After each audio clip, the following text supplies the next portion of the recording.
राज्यातील अतिवृष्टीची स्थिती पाहता ओला दुष्काळ जाहीर करावा, नवीन निकषानुसार मदत करावी, तसेच शेतकऱ्यांना सरसकट कर्जमाफी द्यावी, अशी मागणी आमदार एकनाथराव खडसे यांनी केलेली आहे.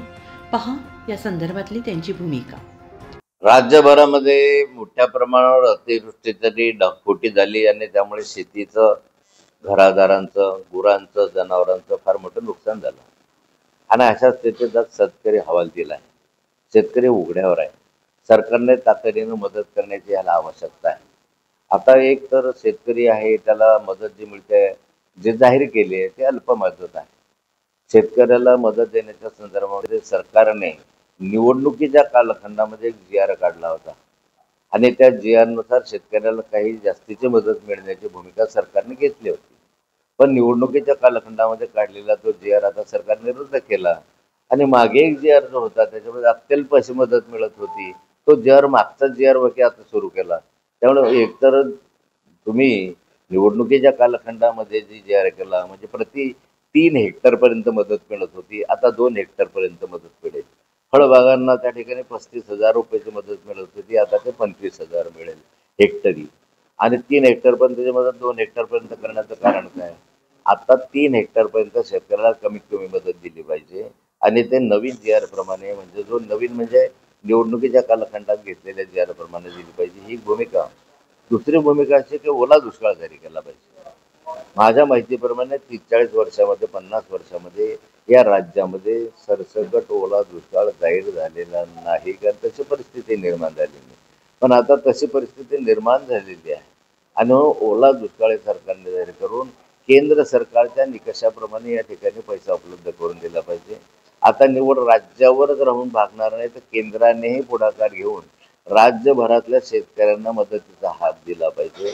राज्य सरकारकडे दिवाळखोर सरकार आहे. राज्य सरकारकडे पैसा नाही आहे. 9 लाख कोटीचं कर्ज सरकारवर आहे आणि अशा ठिकाणी केंद्राने मदतीचा हात पुढा करावा, स्वतः पुढाकार घ्यावा, आपले मंत्री पाठवावे, हा परिस्थिती पाहावी, अशी माझी विनंती राहणार आहे सरकारला. सरकार संवेदना हरवून बसलेलं आहे. या राज्याच्या मुख्यमंत्र्यांनाच सांगावं लागतं मंत्र्यांना की जा दौरे करा.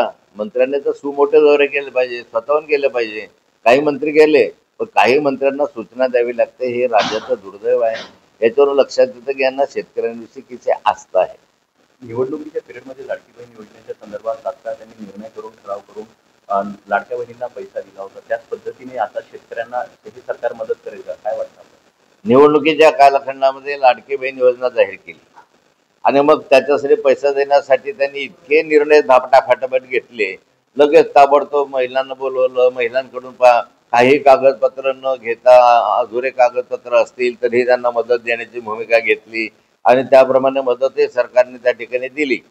तशीच मदत आता त्यांना शेतकऱ्यांना, आता कशाला पंचनामे करत बसता? लाडकी बहीणच्या वेळेस तुम्ही कागदपत्र पाहिले का? न कागदपत्र पाहताना त्यांना सरसकट मदत करण्याची भूमिका घेतली. मग शेतकऱ्यांना कशासाठी निकष लावताय? त्यांना निकष नव्हते, आता निकष लावताय. त्यांना निकष अधुरे असताना पैसा दिला, आता शेतकऱ्यांना पंचनामे करा. मग अर्धे झाले काय, पूर्ण झालं काय, पूर्ण घर पडलं का, अर्ध घर पडलं का, भिंत पडली का, गुन्हावर कुठे वाहून गेले, त्याचं पोस्टमॉर्टम केल्याशिवाय पैसे देणार नाही. इतक्याच छळून राहिलेत खाली की ही भूमिका शेतकऱ्यांविषयी योग्य नाही आहे. ज्या ठिकाणी सरकारने लाडकी बहीण योजनेसाठी तातडीने पैसा देण्याची भूमिका घेतली, बोलवून हा घ्या पैसा, हा घ्या पैसा, हा घ्या पैसा, मेळावे घेतले, तसे शेतकऱ्यांचे मेळावे घ्या ना. आज शेतकऱ्यांना द्या पैसा तातडीने. नवीन GR प्रमाणे म्हणजे तुम्ही पैसे देता तो चुकीचा आहे. निवडणुकीच्या कालखंडात घेतलेल्या GR प्रमाणे तुम्ही पैसे द्या. 3 हेक्टरपर्यंत सरकारनं मदत दिलीच पाहिजे. या ठिकाणी भूमिका घ्या ना आणि राज्यभरामधल्या शेतकऱ्यांचं कर्ज माफ करा. तातडीनं कर्ज माफ करायची घोषणा करा. आता कसं काय उभा राहील शेतकरी या संदर्भामध्ये? कर्ज माफ तो कर्ज भरण्याची आता त्याच्याकडे मनस्थिती राहिली नाही. मनस्थितीपेक्षा त्याची परिस्थिती राहिली नाही. सरकारने एकतर ओला दुष्काळ जाहीर केला पाहिजे, सरसकट केंद्र सरकारच्या माध्यमातून किंवा राज्य सरकारच्या माध्यमातून कर्जमाफीची भूमिका घेतली पाहिजे, तरच शेतकरी याच्यामधनं उभा राहू शकेल.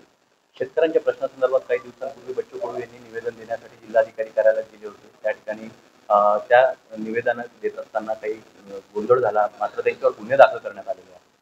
नाही, मला वाटतं बच्चू कडू किंवा ते उमेश पाटील किंवा आमचे राष्ट्रवादीचे अध्यक्ष जे आहेत पाटील, त्यांनी या ठिकाणी हा मोर्चा काढला. मोर्चा शेतकऱ्यांच्या मागण्याच्या संदर्भामधला, दुसरं काही मागण्या नव्हत्या. शेतकऱ्यांची कर्जमाफी केली पाहिजे, शेतकऱ्यांना त्या ठिकाणी ओला दुष्काळ जाहीर केला पाहिजे वगैरेंसाठी ती मागणी होती. आणि या मागणीनुसार शांततेनं चाललेला मोर्चा जो आहे त्या मोर्चाला अडवून त्या ठिकाणी त्याच्यानंतर त्यांच्यावर गुन्हे दाखल झाले. मला वाटतं की या संदर्भामध्ये सरकार शेतकरी विरोधी आहे. शेतकऱ्यांच्या मागण्यासाठी गेल्यानंतर त्यांच्यावर गुन्हे दाखल करायचे आणि नंतर सरसकट सर्व शेतकऱ्यांच्या भावनांचा अनादर करत आहे, चुकीचं आहे. जिल्हाधिकारी जर बाहेर आले असते तर गोंधळ झाला नसता. उत्तर महाराष्ट्र न्यूज नेटवर्क करिता जिल्हा प्रतिनिधी विठ्ठल धनगर, मुक्ताईनगर, जळगाव. आत्मा मालिक मल्टी स्पेशालिटी हॉस्पिटल येथे मोफत सुविधा, एंजिओग्राफी, एंजिओप्लास्टी, बायपास सर्जरी, सर्व प्रकारचे ओपीडी केस पेपर फ्री, सोनोग्राफी फक्त 400 रुपयात, एक्सरे फक्त 100 रुपयात, लॅब तपासणीवर 50% सूट, औषधींवर 20% सूट. अधिक माहितीसाठी संपर्क 90 90 91 91 96 तसेच 7304 75 56 55. आमचा पत्ता Atma Malik multi speciality hospital, Kokamthan, Shirdi Kopargaon road, Samruddhi Mahamarg circle जवळ, कोपरगाव.